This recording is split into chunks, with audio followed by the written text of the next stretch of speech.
Hello you guys, and welcome to my channel, or welcome back to my channel. It has been a minute since I've really made a sit down video like this. If you didn't know, I had a baby. It's just been really different around here. Not bad. I have been planning to sit down and talk and make a video like this for so long, but a lot of things kind of happened, and then just making these kind of videos just weren't the highest priority because I dove back into weddings and other sessions and stuff.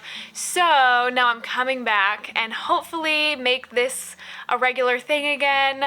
I'm doing the best I can. It's the first baby, so I'm still learning what I can do, figuring out schedules and stuff, but overall it's getting better, and I'm hoping that I can be a bit more consistent. So I've been gone, and I wanted to talk about maternity leave, or any kind of family leave really, as a full-time photographer. Like, this is, you work for yourself. It's not like a typical 9-to-5 job where you have like a set maternity leave. You're kind of in control of it, but if you're not working, then you're not making money. So how I navigated that space and what I did. So I'm going to share with you kind of how I prepped for maternity leave and what maternity leave looked like for me as a full-time wedding photographer. The first question I think you should ask yourself is, what do you want your maternity leave to look like? I personally did not want to work at all. I did not want to edit. I did not want to go out and shoot. I didn't want to film. I didn't want to do anything after I had my baby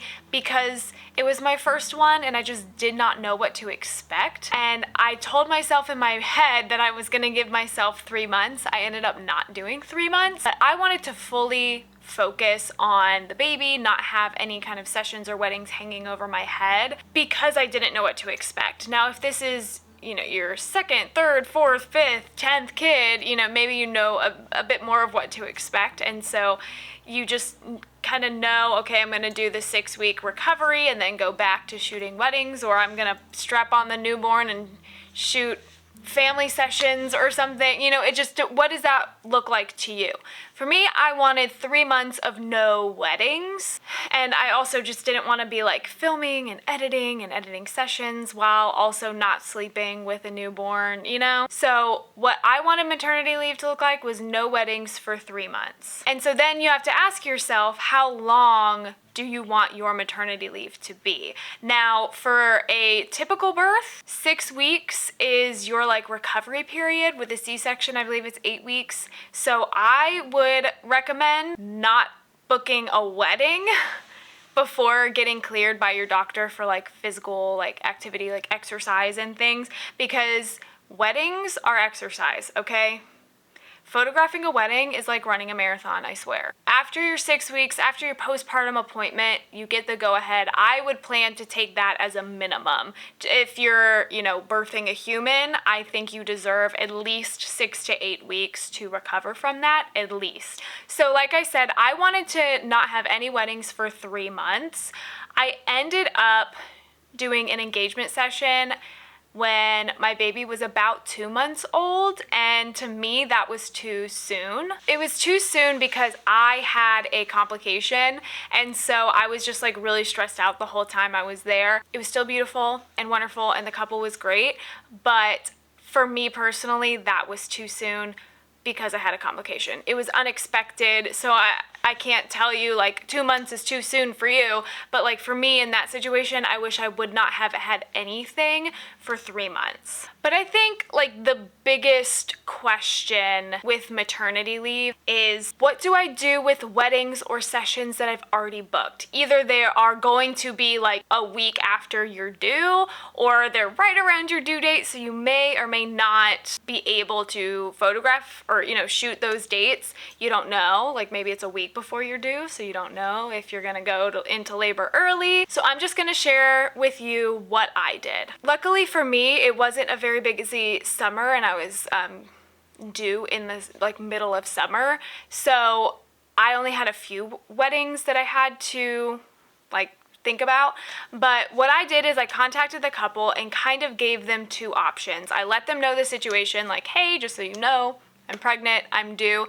One wedding was I was due like a week before their wedding. So even if I went into labor early, like there's no way I'm doing that wedding.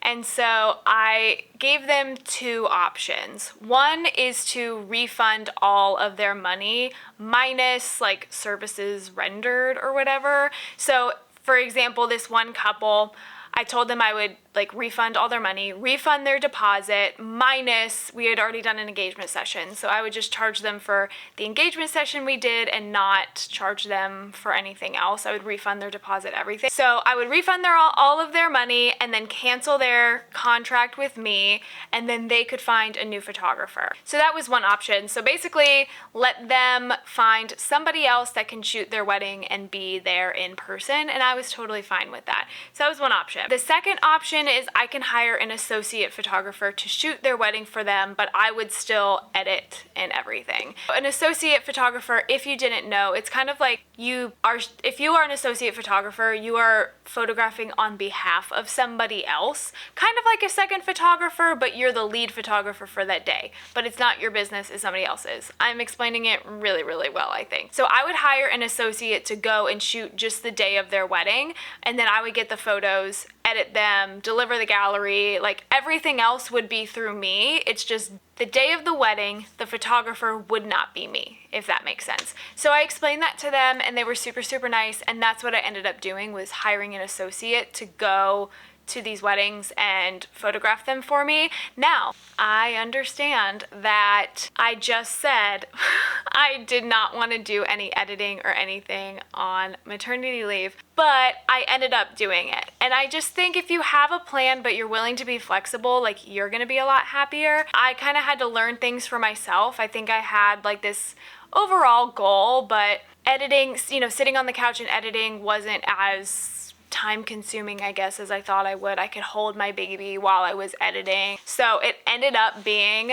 a-okay, but you have to decide that for you. And there are a lot of softwares out there that if you edit like a sneak peek, I think it could be like 100 images, you can send it to a company and they will like finish editing the gallery for you. There's AI editing. There's so many options out there. If you still have weddings kind of lined up that you would need to edit, but you don't want to, you want to do absolutely no work at all, and that's totally fine. Those are options that you can do. But that's kind of how I prepped for maternity leave, how long I wanted to be, and what do I do with weddings that I already had lined up. Those were kind of my options. But you have to do what's best for you and your family and what works for you and your business as well. This was planned for us. I knew I was gonna take about 3 months, but that's what I personally did to prep for maternity leave for my business. Let me know what you've done to have maternity leave or family leave, any other tips and tricks, leave them in the comments below. Thank you so much for watching, and I'll see you in the next one. Bye.